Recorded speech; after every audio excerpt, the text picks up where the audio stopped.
Deep in the cavernous abyss of the Lincoln Center, you'll find a cheerful area, part-time home to Billings literacy coaches, including Susan Irion. Surrounded by books, bins full of literacy materials, reading manuals, and other tricks of the trade, I caught up with Susan to ask her, who are you and what do you do? My name is Susan Irion, and I am a literacy coach. I work in K-2 classrooms, not only with the teachers, but I also get the opportunity to teach the students. Having taught for 37 years, Susan still feels the love when it comes to her job. Her favorite part? I think the favorite thing, and it could be either with adults or with children, it's just with us as learners, is when you see that aha moment, that light click on, and you see the, okay, they've got it moment. That's satisfying regardless of what age we are.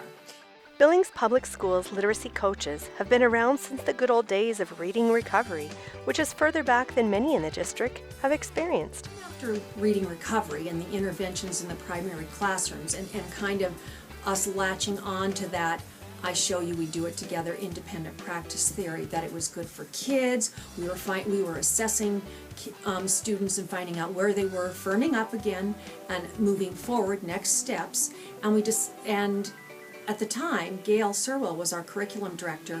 She felt like, geez, everybody is coached, whether it's the golfer or, a resident in a hospital, that you are constantly learning. It's a lifelong process that you're going to those that have more experience than you or different experience than you. In order to help develop young readers, writers, listeners, and speakers, Susan works with their primary level teachers to hone their skills, learn best practices, and gradually become masters in the education of literacy. As long as that I've been doing this, I find that my teaching changes every year.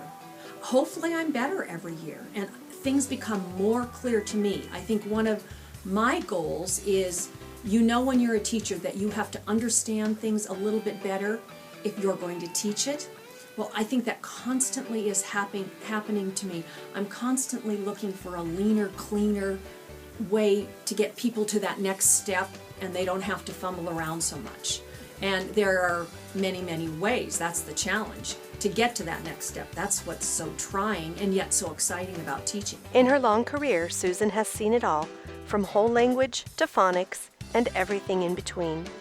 I've been teaching long enough and was in school as a youngster, to go from the phonics to no phonics, from, heavy skill and drill to whole language and back again. And the reality is in literacy, if you're thinking of primary, that you're going to have a balance, which is what we were focusing on, a balance of all of those things. This is an alphabetic language. We cannot learn to read and write without it.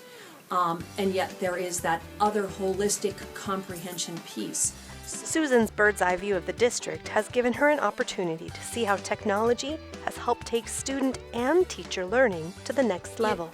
I was in a classroom today, and they're in Unit 5, they're doing celebrations, and it was celebrations of your country, and the little reader that they're doing is Martin Luther King. Well, what could we do tomorrow? We could look at a quick video of his very famous speech, right in front of Abraham Lincoln and on the, Susan's biggest message to educators of all subjects? I think, the scaffolded model, always keeping that in mind in my teaching when I'm evaluating how am I doing, how are the teachers doing, how are the students doing. I'm always trying to figure out where I am in that scaffolded model. I, we, you, and I think our we has gotten broader. And then balance, the balance of, creativity and skill and drill, comprehension and phonics, balance of whole child versus curriculum. Thanks, Susan, for all you do to help us tall students find that balance when it comes to the literacy needs of our young students. It's just, it is so exciting. It is exciting. It's pretty dang fun.